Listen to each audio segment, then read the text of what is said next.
My name is Ron Carrico, and I'm with the San Diego Air and Space Museum. And I'm today with General Robert Cardenas, who was a brigadier general in the United States Air Force. He was born in 1920. He was born in Yucatan, Mexico. Yeah. Moved to the United States with his parents when he was 5 years old. Attended San Diego High School and San Diego State College. And thereafter, in 1938 or 39, joined the Army. Was it? The 251st Coast Artillery National Guard, San Diego's own. Where were you stationed? San Diego at the National Guard here in 251st Coast Artillery. And the Coast Artillery was supposed to shoot at incoming airplanes? Was that the idea? I really didn't know. I was only a private in the rear ranks. Well, somehow you got into pilot training. Well, before I joined the National Guard, I graduated from high school in '37, went to San Diego State, joined the National Guard, and at the same time, a bunch of us kids at San Diego High School, we found out that if we went up to Torrey Pines for the glider port up there, we could make a few bucks helping the glider pilots move the gliders around and hook up the tow rope and all that. And one day while I was doing that, a guy by the name of Johnny Robinson, who was their head instructor, said, "Hey kid, you've been working hard. Hop in, I'll give you a ride."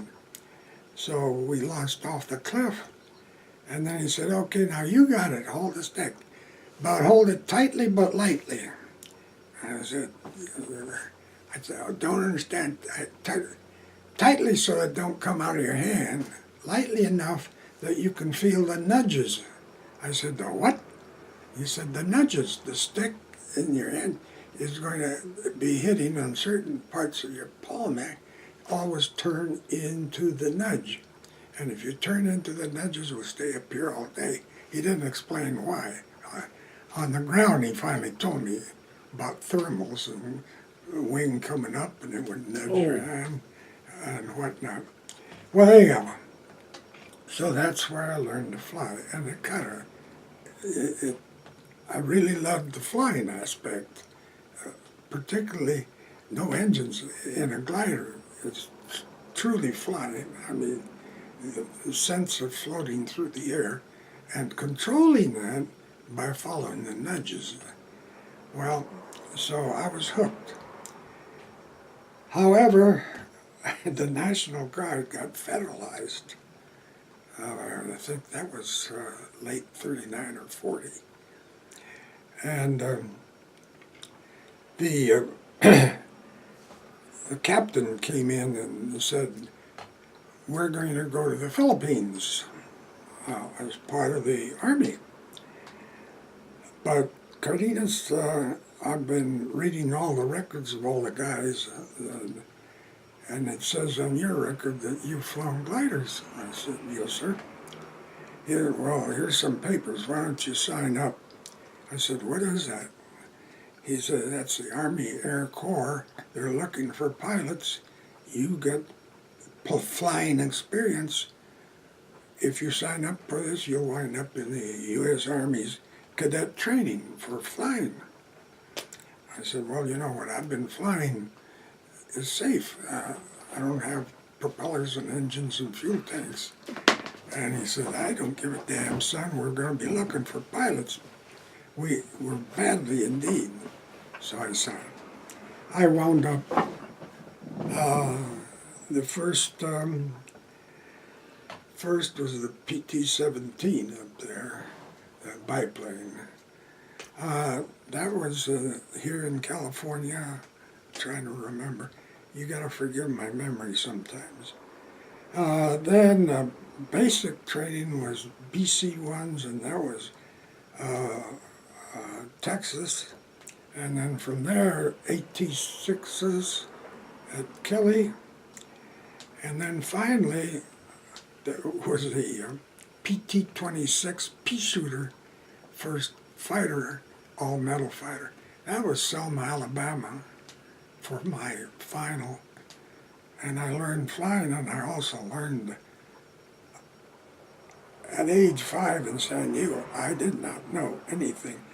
I lived with, at San Diego High School, black athletes and everything. I never thought of black being a problem.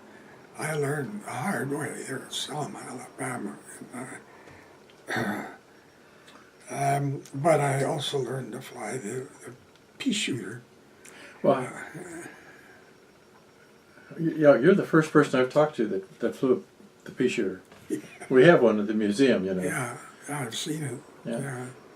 It was a ground looping thing. When you came into land, you had to make sure don't bounce it because it was short coupled too. But it was a good flying little airplane. It killed a couple of cadets because we'd been used to the AT-6. You could invert it 6,000 feet and do it went back, and they went right into the ground. So I graduated as a fighter pilot. The way they did that, they lined us all up, and all the little guys, you're a fighter pilot, you're a bomber pilot. There was kind of hectic in the... So what year was that? That would have been late 40, early 41. So you actually graduated from pilot training prior to the war starting. You graduated from pilot training in July or something like that. Was there a class designation at that time? If there is, probably in my records I could find it. I don't remember it. The only guy that I have interviewed that could not remember his class designation of an Air Force pilot was an astronaut. Is that right? Yeah, the only guy. Everybody else goes, oh yeah, 42G or whatever it happened to be. So how did you end up in the B-24? Well, gliders again. Gliders followed me. Oh, right, that's right, I read that. You went somewhere to teach glider pilots. No, I graduated. I'm a brand new second lieutenant. Sure. I don't know anything about anything. I could fly an airplane. Somebody in Washington reviewed my record, and he said, I found the guy. We need someone to open up the Army Air Corps glider school at 29 Palms, California, and here's a guy that's flown gliders. So I got orders to 29 Palms. Oh, man. I got there, it was a contractor school. I remember that guy, chubby little fella, loaded with money. He had a Cadillac. We used to think of cars in those days. Anyway, I had a swimming pool, quarters, beautiful quarters. I had a hangar with a tow plane inside the hangar. I had no gliders. So I said, hey, I got a class coming in here. I got a picture of the first class that came in, but I need the gliders. Where the hell? Well, there's a colonel back at Wright Field, Materiel Command. He's supposed to be getting us. And I said, okay. He said, also, the president has appointed a glider czar. And I've made contacts with both, but I haven't got them. So, not knowing any better, I called this glider czar, and I got no time of day to call Colonel Dent at Wright Field, so I called him up. And he was kind of cold, but he said, I've been trying real hard. I said, sir, you know, if I had $5,000, I could probably get 5 gliders with instructors, sir. He said, repeat that? Where the hell are you getting gliders with it? I said, well, I could do it. And he said, all right, I'll come out there next week. So I called Johnny Robinson, who was working on B-24s here at Consolidated. And I said, Johnny, you remember me? Oh, yeah, kid, yeah. I said, well, you know, I'm now in charge of the 29 Palms Glider School. I need gliders. I can offer 200 bucks. Now, this is 40? Yeah. 200 bucks a month was good enough price. I said, I can offer that, plus all the beer they can drink, all the food, and all the flying. No restrictions. And I need 5 of them. He said, okay. So Dent landed at 29 Palms, and the gliders started streaming in 5 of them. You know. Dent stayed there. He was the first one checked out at 29 Palms. What kind of gliders were they? An assortment. They belonged to the guys themselves. Mm-hmm. There were some Schweissers, some homemade, I think. How did you get into B-24s? Dent got orders to go to Europe and command the 44th Bomb Group. Who did? Colonel Dent, the same guy I Oh, talked okay. about. Gliders followed me. Well, anyway, at Wright Field, suddenly, he borrowed me to run his section at Wilmington, Ohio, for invasion gliders. That was another thing he was involved in. Before he got orders to, I don't know if he got orders. The bomb group was the 44th Bomb Group, the 8 balls.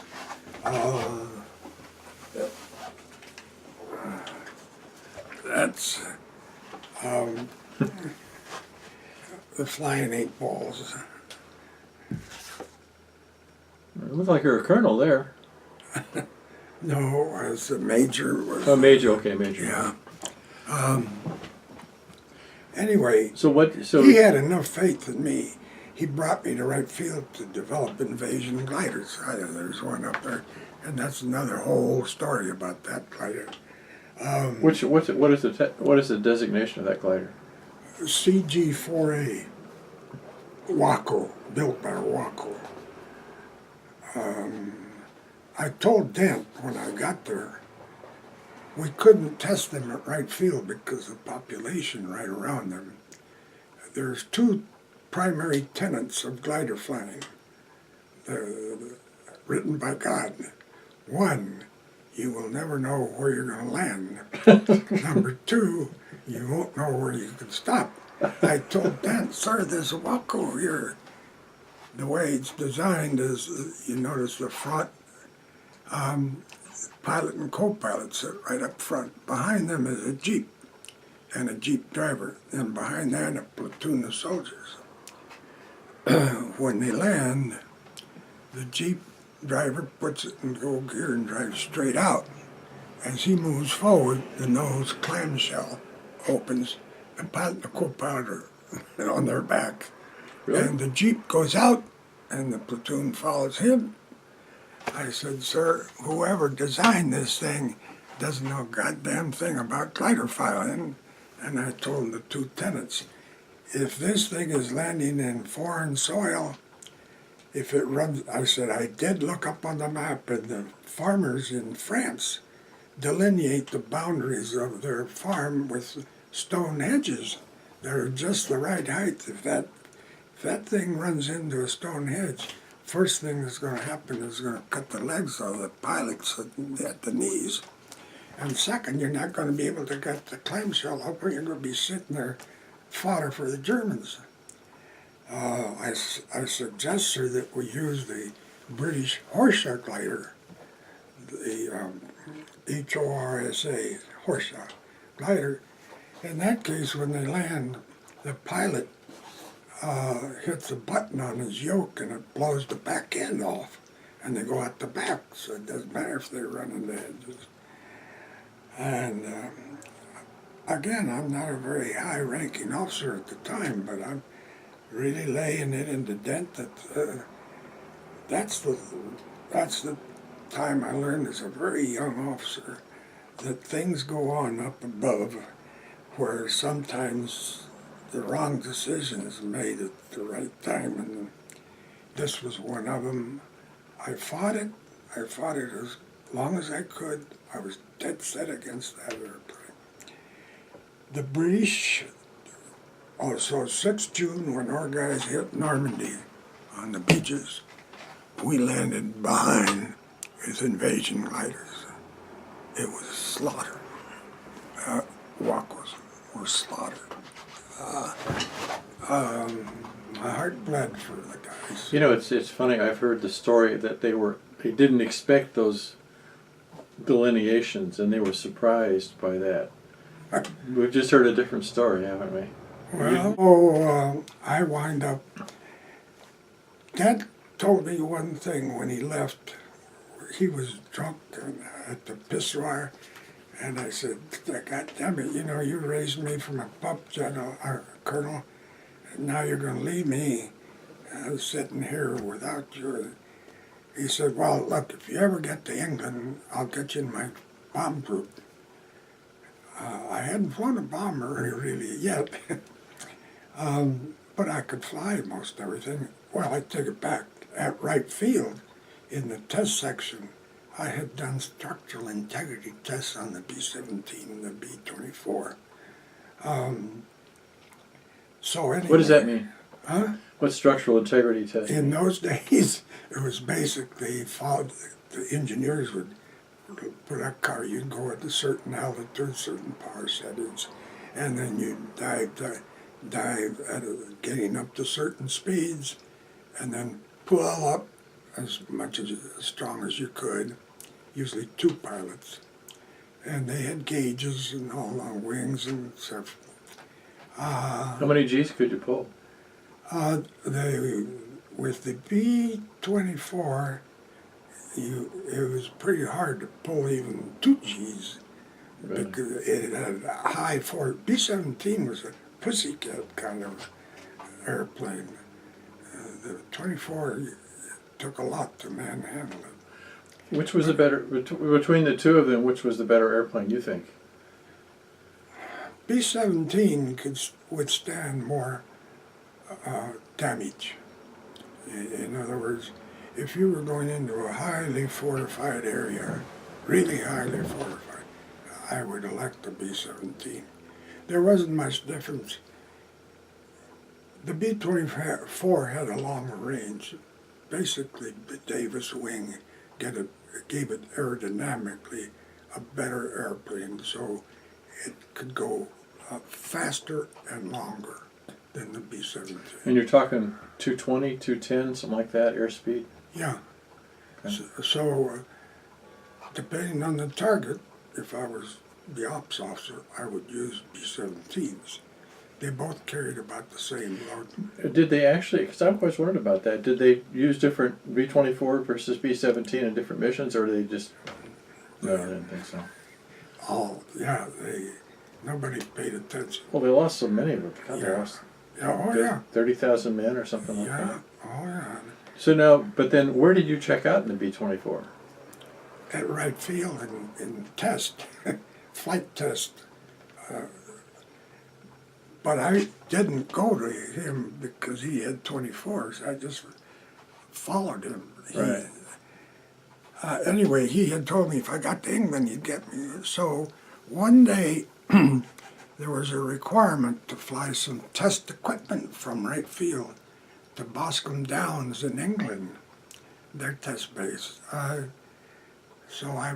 when you go across the Atlantic, you always need 3 pilots. So I volunteered 3rd pilot to go to England. When I got to England, I jumped ship. I went down to personnel in London and said, "There's a Colonel Dent here. He has the 44th Bomb Group, and he would like me to have me in his bomb group. Let me have your orders." I said, "Well, this is all I got. TDY orders to fly."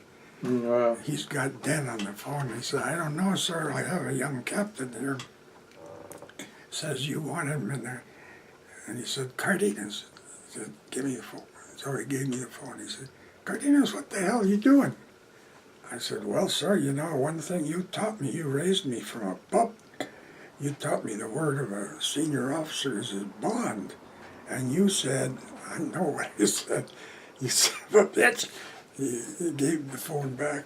I don't know what they did. I wound up assigned to So the which unit did you up in? 44th Bomb Group. 44th Bomb Group. Yeah. I think shipped to Air Base in Norwich, home of the 44th Bomb Group. Mm-hmm. Can I take a picture of that? Sure. Well, you've been back there. Yeah. No, not after the war, no. Well, somebody must have sent you a picture of it then. Yeah. The guy that signed it. Yeah, Rudbury, Ridgeway. Yeah. Oh yeah, isn't that sad? I mean, it's sad to see these places like that these days, but on the other hand, you know, I talked to another fellow I talked to was a navigator. This was really funny. His daughter set it up, and so he was a nav, trained and picked up their B-24 in San Diego, flew to about halfway across the country, stopped overnight. Someone says, we got to get, we need some nose art. Some what? Nose art. Oh. So nobody knew how to, but anyway, they elected him, and so he did a nose art, and he, you know, well, it's Vargas girls type things, and they and the painting was after they named it Little Girl, which was the girlfriend of the aircraft commander's girlfriend, right?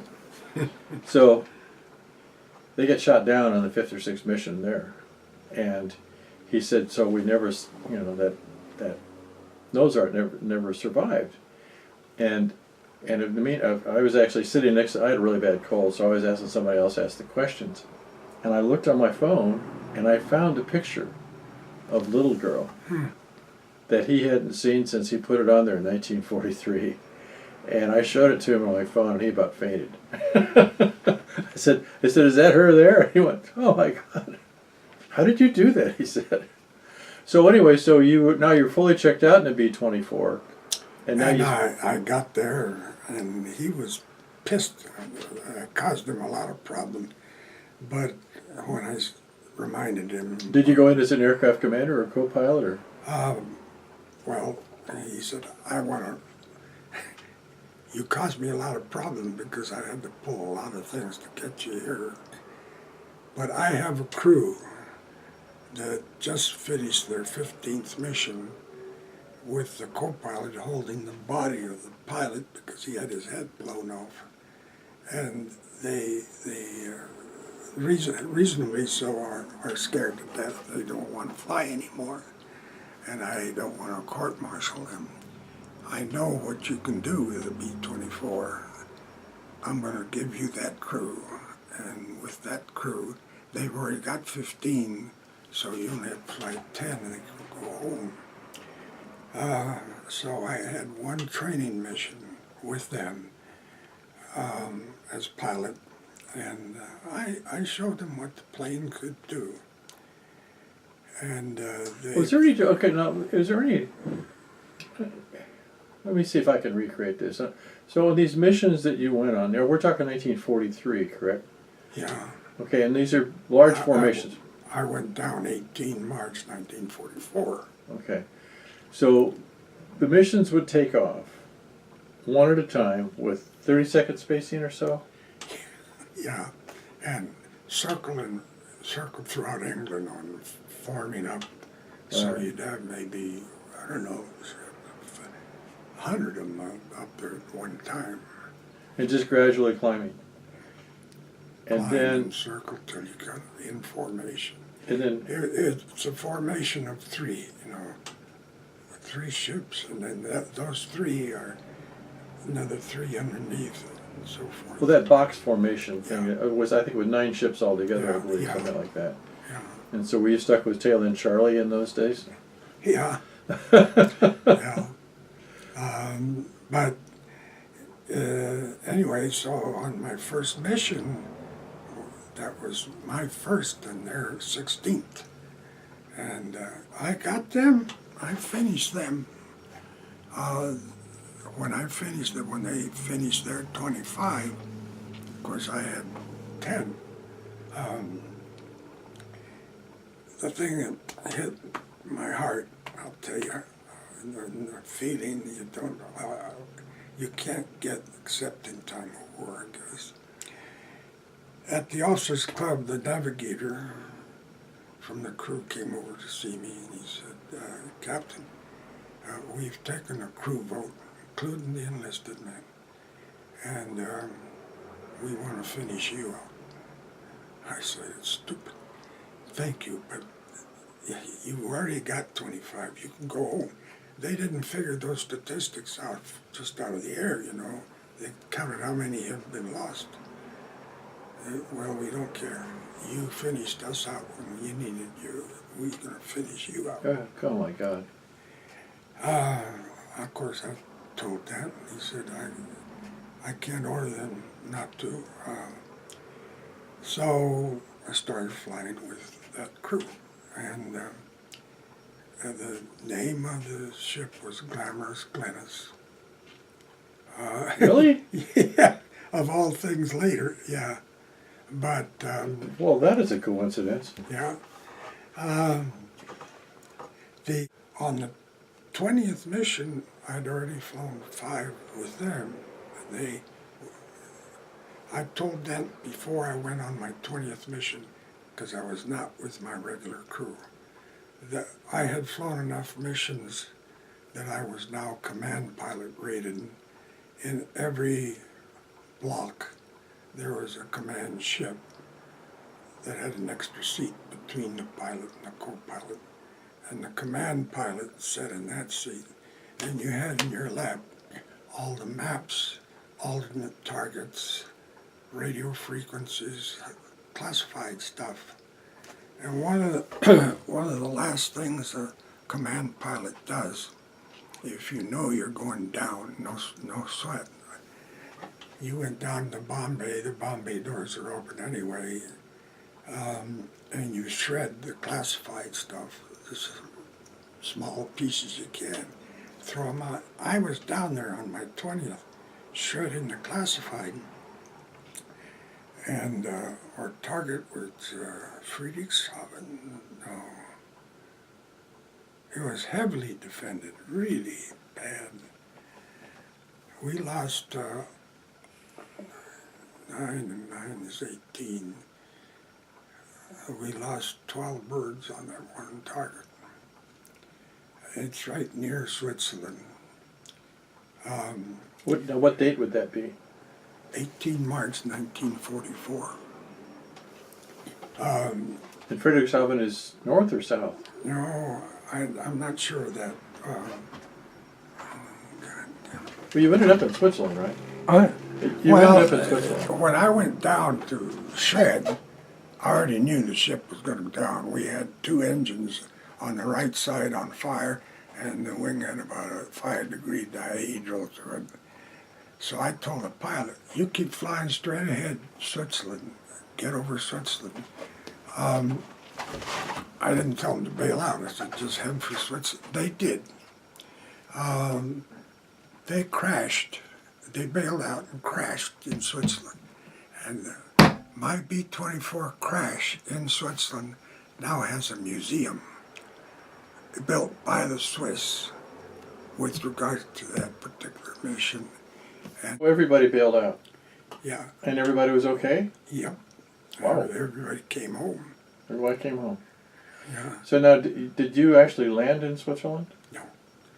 I landed on the north shore, south shore, yeah, south, of the Bodensee. Also, Target actually was Ravensburg, or, well, it wasn't that town, it was a factory right here. Anyhow. did they hit the target? Oh yeah, we obliterated it. It was an armaments factory. It was not an aircraft factory, it was armaments. I remember that, it was important to knock out. So, now wasn't there a difference between landing your airplane in Switzerland, and Oh. what was the difference between parachuting in? No, Switzerland is surrounded by Germany. Right. At the heights of the war, I found out one thing when I got shot down. I land on the German side of the Bodensee. As a teenager, I used to swim in La Jolla 3-mile rough water swim. So I see the German trucks this way and the lake that way. I figured, no sweat, shit, I can. I did not know at the time that the buoyancy factor of fresh water is only about a third of that of seawater. Number one, and number two, it was going to be icy cold. Yeah. Even in March, it was icy. So about maybe a quarter of a mile or so, I know the feeling of drowning and dying. The first thing that happens is you stroke. So then you begin desperate battling, and all of a sudden something happens in your brain, I think, and you have the feeling that you're floating on the air above the water. Just about that time, Hook, a Swiss fisherman, was pulling me towards his boat, and got me in his boat, and then he took me to Switzerland. You probably had hypothermia too. Yeah. Oh, in Switzerland, the farms, the houses on the farms are right in the center of a rectangular cube like that. They have in the center this huge white ceramic block that goes from the floor to the ceiling, and inside is an oven, and they use that to heat the house, and it has a ledge around the end where you lay on it. They laid me on that, and it was there when I was waking up. I saw his eldest son walking by, and he had a rifle on there, and I thought, oh boy. So I asked him about the rifle. He said, here in Switzerland, everyone of age must serve 2 years in the Army, and after he serves his 2 years, then he becomes civilian again, but when he leaves, he takes all his weapons with him. I found out later in a conversation we didn't have an ambassador in Switzerland. But anyhow, he said that's why the Germans have never invaded Switzerland. The day they would declare war with Switzerland, they would be looking at 11 million men trained and armed. And that's why the Germans never went in, which leads me back to Dubendorf Airport in Switzerland. Airplanes, B-17s and B-24s, whether they took off from Africa or they took off from England, if they knew they could not get back to their home base or nearby Allied base, they would land at Dubendorf Airport in Switzerland. And that impacted on me later, but there were about 40 B-24s and B-17s, part damaged to some degree. There were rumors that some were not.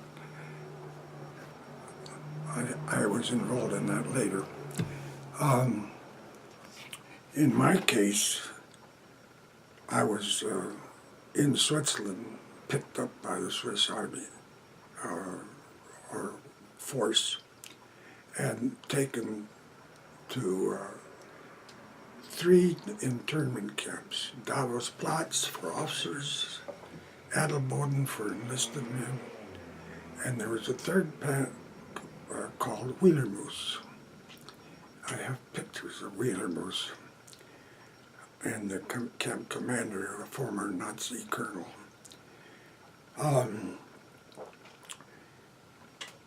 I was a captain in, I was put in charge of Adelboden, the enlisted troops.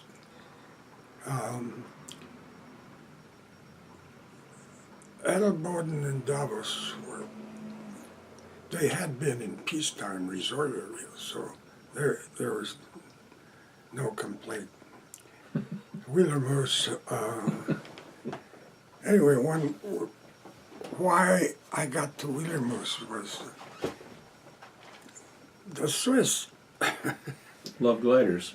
Huh? They love gliders. Well, no, it's just that the Swiss had sent a message back to Washington that they were concerned that the Germans could only stand so much neutrality out of Switzerland, that they might go in there and start laying a string of bombs at Dubendorf. And Dubendorf was their outlet to the outer world. And so they had asked Washington to send repair crews and a test pilot to test them out after repair.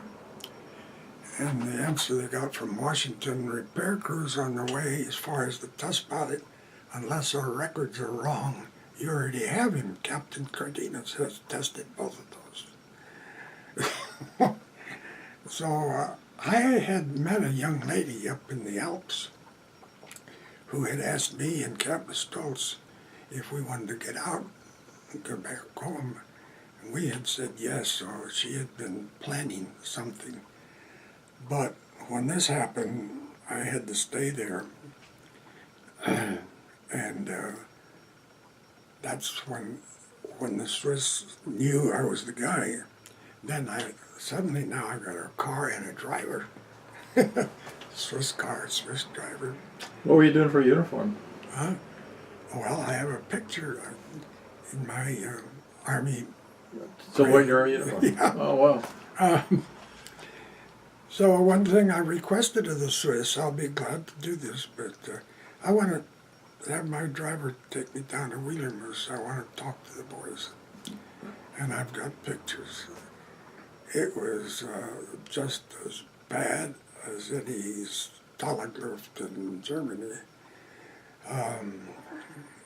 Like I said, I have a picture of it. So they wanted to visit your own enlisted crew members? Yeah, Okay. yeah. Well, our officers, because there were officers down there. This is not Adelboden, this is Wheelermoose. Yeah. The bad boys. The Swiss called them bad boys. They would go down to Wheelermoose. Anyway, but as soon as I finished checking out, one of the things I testing the airplanes, but also checking out Swiss pilots so they could fly them up to their mountain airports and get them away from the Germans. So I checked out the Swiss, and finally when I got through checking them out. How did you know you were supposed to do that? Did you get some sort of orders from the Army Air Corps? I mentioned we had no ambassador. Right. We had one guy who was, what did they call him, Secretary General or something. And I got all my orders in Switzerland from him. Okay. American. Right. Non-military, civilian of some kind.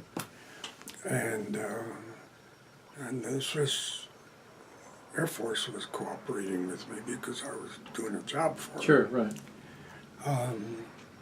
So finally, when I finished checking them out, Stoltz and I contacted that gal again. We didn't know it, but 6th June, when the guys hit the beaches of Normandy in the invasion or whatnot, we contacted her. So you'd been there. March, April, May, June. We'd been there about 3 months. Okay. Then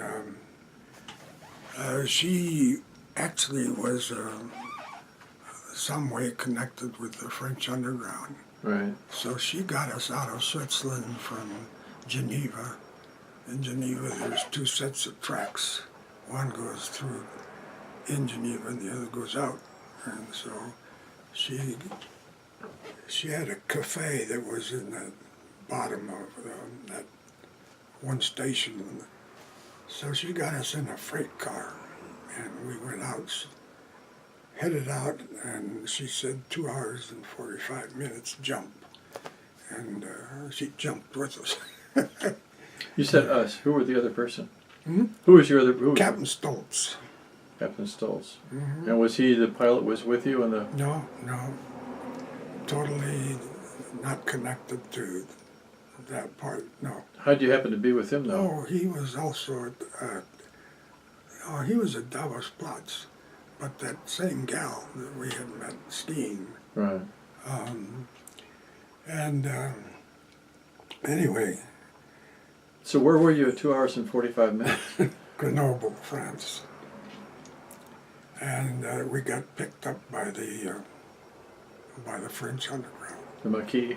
Yeah. They were called the Maquis, I believe. Yeah. And where'd they take you? We were running around several places. I have seen the sewers of Paris.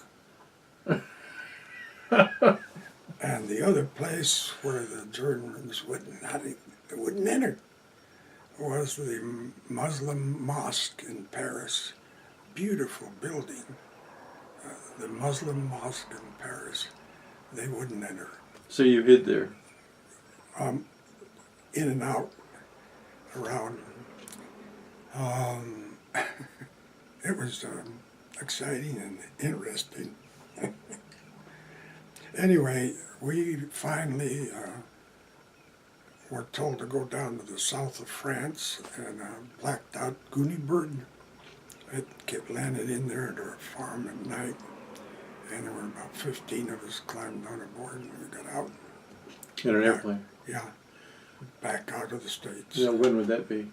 Well, to England first, and then to the States. When was that? June, July, August. Well, you were running around for quite a while then. Yeah. Yeah. It was comical at times.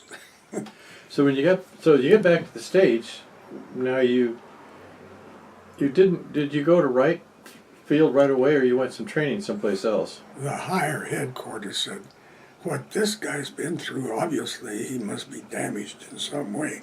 So I wound up at Santa Monica Rehabilitation Center, where all the doctors had a look at me and whatnot. And it was from there that I made a call back to Wright Field.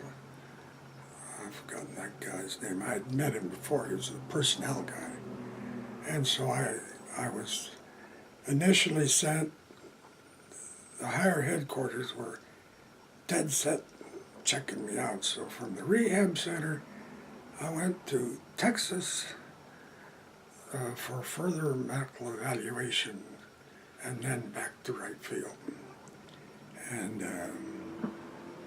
that's where I started getting to fly the Newbergs. So you get Flight Test Division. So you get to the Wright Field sometime in early '45. Yeah, Colonel Boyd. Okay, and then when did the airplanes? They came on a ship, right? Those airplanes they got from the Germans, they all came on a ship. Yeah, how he got them, Walton's Wizards. I think that was the name. Yeah. It comes to me, my memory. Yeah.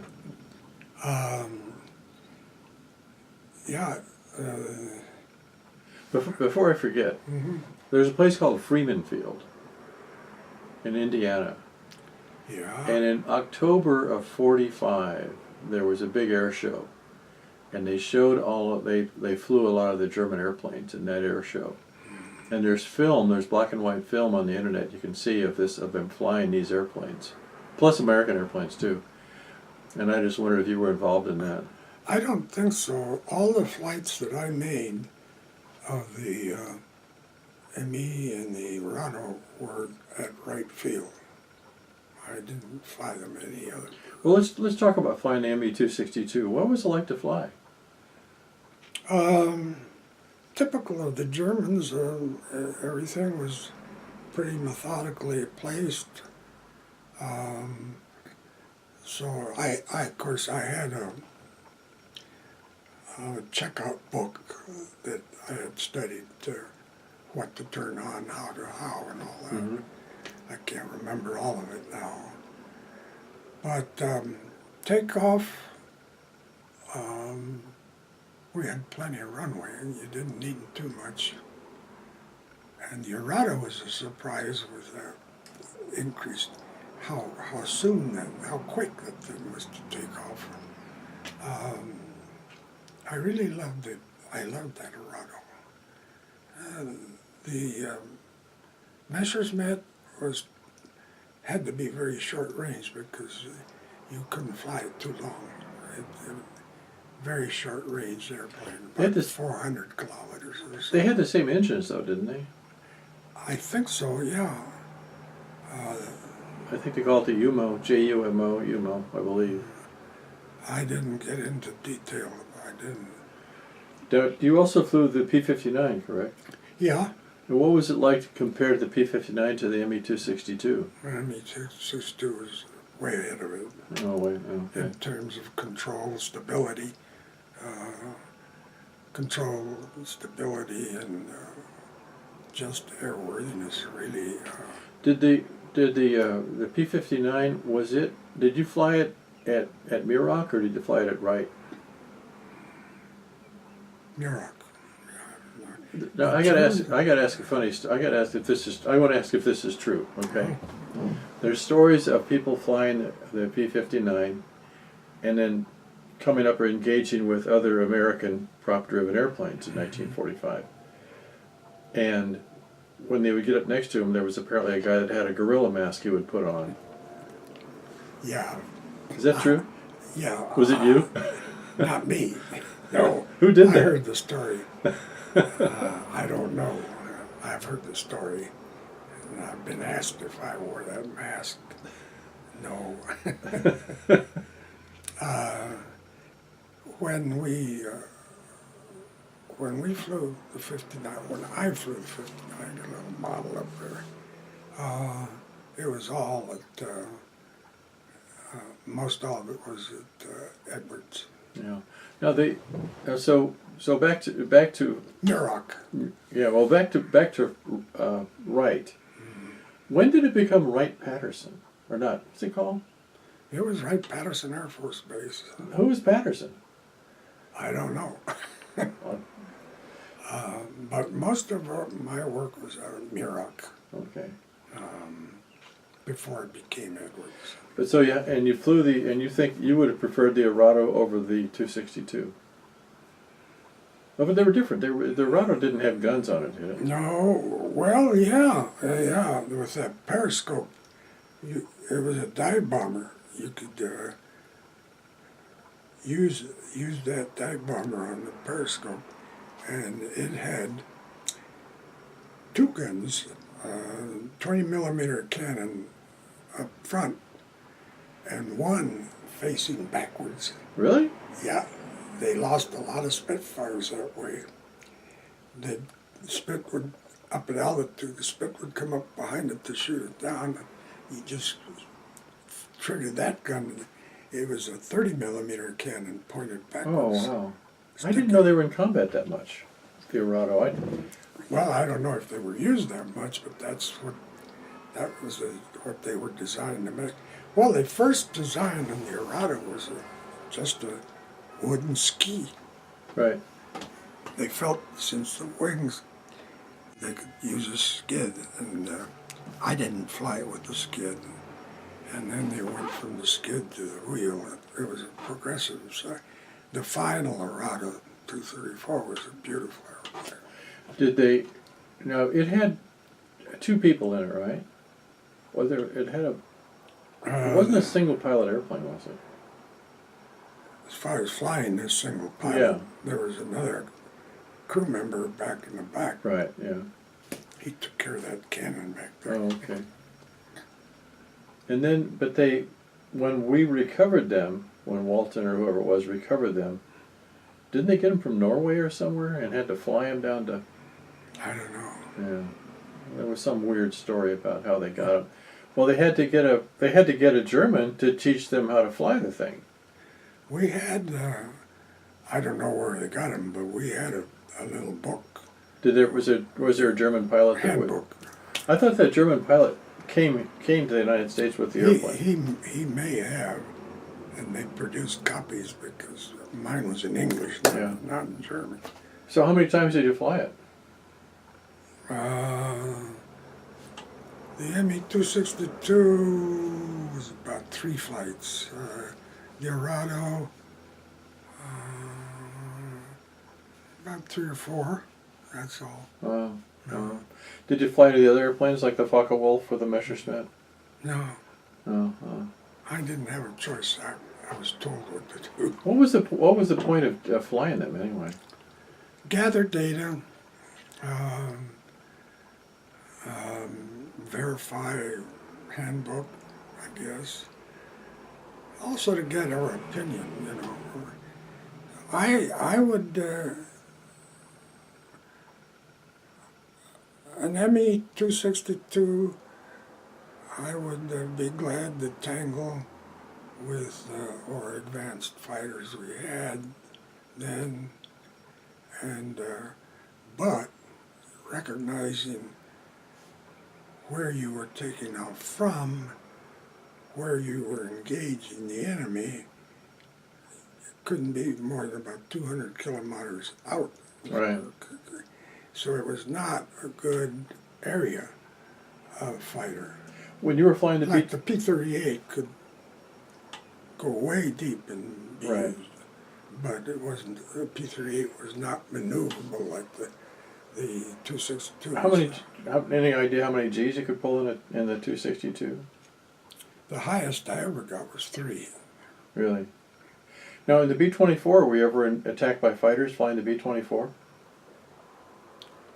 You mean their In combat, yeah, in combat. Well, the day we got shot down, ME-262s did the job. Oh, really? They got your airplane? The flak is what threw me out of the bomb bay. Oh, I see. Burst right near the ship. The impact. That was flak. But the ME-262s shot us up pretty bad. How'd they? The 20 millimeter cannon that they had up front was a very deadly weapon. So on that particular mission, you were, as I recall reading, you actually made the run and made the drop anyway, right? Second pass. Should never do a What's that? You did a second pass, really? Yeah. Oh, Jesus. We had to get that factory down and out. So you did a B-360 in the sky to... Yeah. How many? And the nose art on that one was called Sack Artists. Huh. I have a picture of it if you ever want to look at it. I just remember reading about General Travis, and I think his first B-24 mission, I don't know which unit he was in, but he sat in the right seat, and they were hitting someplace way south in Germany, and they got there and it was clouded over. So with 300 airplanes, they did a 360. And nothing to see. They did another three. They did 3 360s and lost 60 airplanes. You give that guy on the ground with advanced flak guns a second pass, he's got you covered. So when your airplane got hit, you actually got hit by a 20 millimeter from a 262. The wing, the right wing, had been pretty well shot up. Where did he come from? The 262s, Yeah. I don't know. I mean, forward, advanced, up and down, or Oh. They generally, I think they enjoyed coming up because they knew that the B-24 had 2 guns up here Right. and some side guns. G model. Yeah. they just dived down. They were faster, so they just come up and just riddle you. So they come from a left or right quarter, Yeah. and then pull up and then do a Immelman sort of thing. Right over you. Yeah. Wow. So, but in that particular situation, you probably couldn't see out very well because you were in the center anyway. Yeah, down the Bombay. Mm. Well, prior to that, I was in that middle seat during most of the flight. Were you in the lead airplane of the whole formation? No, they don't put you out in lead. They put you out in the lead ship. There's one there. You're down or up here. Did the navigator drop off of his sight, or did he drop off the guy in front of him? Pickle the bombs off, I mean. From the, again, the command ship is not the lead ship. Right. You're buried in the thing. So you're bombing from the lead ship. So when he drops, you wait. You go. You're gonna hit something. Well, the stories about the Norden bomb sight are just, drop a bomb in a pickle barrel from 10,000. With that crew, and the name of the ship was Glamorous Glennis. Really? Yeah, of all things later, yeah. But Well, that is a coincidence. yeah,